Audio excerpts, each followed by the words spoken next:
Who is Curt Cignetti? For decades, Indiana football has been an afterthought in the Big Ten, a program known more for basketball success than gridiron glory. But this year, something feels different. Indiana isn't just winning, they're dominating. And at the center of it all is a 63-year-old coach who's been quietly building winners everywhere he's ever gone.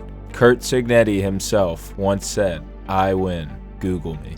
At the time, it sounded bold, maybe even cocky, but today it sounds more like fact. And if Indiana keeps playing the way they have, that statement might go down as one of the great understatements in college football. So let's take a look at how Curt Cignetti has gone from overlooked journeyman to one of the hottest names in college football, and why Indiana's unlikely rise under him could just be the beginning.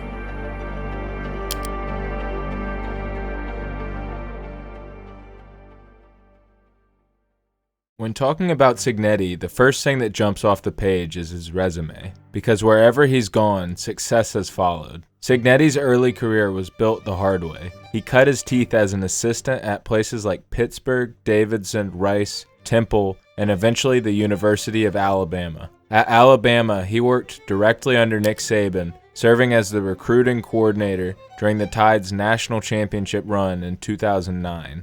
Being part of Saban's machine gave him a front row seat to what elite program building looks like. But unlike many assistants who stall out in coordinator roles, Signetti wanted to run his own program. In 2017, he took over at Elon, a struggling FCS program with little tradition.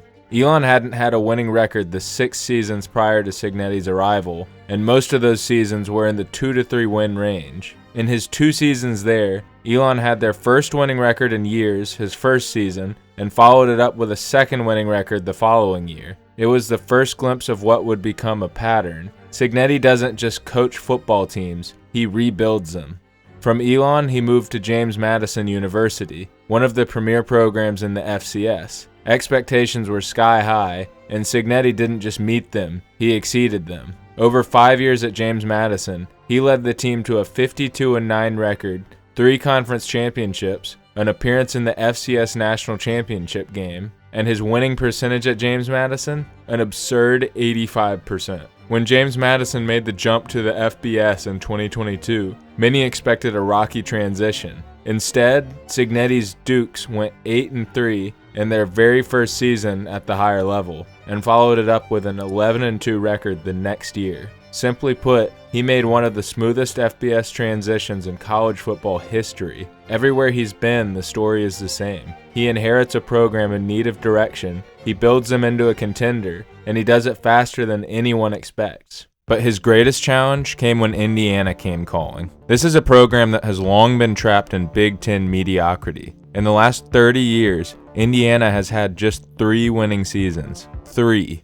The Hoosiers were often the punchline, the team you circled on your schedule as a guaranteed win. Signetti walked into that situation with confidence. And now, only a short time later, he's backed it up in ways no one could have predicted. Indiana hasn't just improved, they've exploded. Their offense is ruthless, their defense swarms, and the margins of victory have been eye-opening. Blowouts, not nail-biters, have become the new normal. Let's take the Illinois game as an example. On paper, Illinois was ranked as the number 9 team in the country. Realistically, they probably weren't quite that good, but they were solid. They had size in the trenches, playmakers on offense, and a respectable defense. And Indiana beat them by more than 50 points. Think about that. A program that used to struggle to just keep games close is now obliterating top 25 opponents. Numbers tell the same story. Indiana's average margin of victory this season isn't just good, it's elite. The kind of stat you only see from playoff-bound programs like Georgia, Ohio State, and Penn State. Their scoring offense ranks near the top of the nation, and their defense is suffocating opponents to single digits. Signetti has taken a roster that on paper shouldn't be competing for much more than a bowl game and turned them into one of the scariest teams in the Big Ten. It's a transformation so drastic it almost doesn't feel real. And the thing is, it's not a fluke. This is exactly what he's done at every stop in his career. Only now, he's doing it on the biggest stages in college football. So where does this all lead? Indiana fans are daring to dream bigger than ever before. The college football playoff, once an impossible fantasy, is something they already achieved in his first year. Now we're already beyond that, and suddenly the possibility of them making repeat playoff appearances and even making a run in the playoffs is a real conversation. Let's look at the landscape. The Big Ten has giants: Michigan, Ohio State, Penn State, but Indiana isn't playing like a team afraid of giants. They're playing like a team that could be one. With their balance on offense and defense, their ability to control the line of scrimmage, and the confidence instilled by Signetti, the idea of them sneaking into the playoff isn't crazy anymore. And if they fall short, the fact that Indiana football is legitimately in the mix is historic. This isn't a flash-in-the-pan upset. This is systematic domination, led by a coach who knows exactly how to build and sustain success. One of the most overlooked aspects of Curt Cignetti's success isn't just the X's and O's, it's the culture he brings to every program. When he took over at Indiana, he wasn't inheriting a team that lacked talent entirely.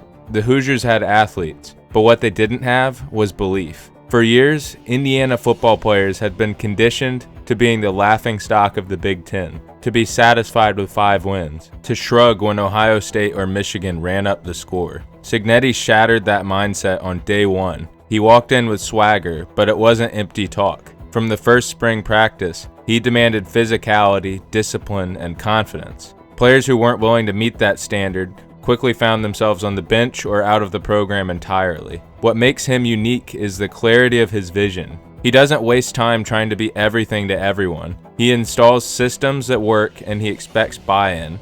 At James Madison, players talked about how Signetti simplified the game for them, removing confusion and focusing on execution. That same approach has turned Indiana's practices into showcases of precision and intensity, and the players have embraced it. Watch Indiana on the sidelines today, and you'll see a team that genuinely believes they're better than the opponent across from them. That confidence isn't arrogance, it's preparation. They know they've put in the work, and it shows every Saturday. The best examples of this shift come not in blowout wins, but in games like their tough early season test against Old Dominion, who for the record is much better this year than you might think.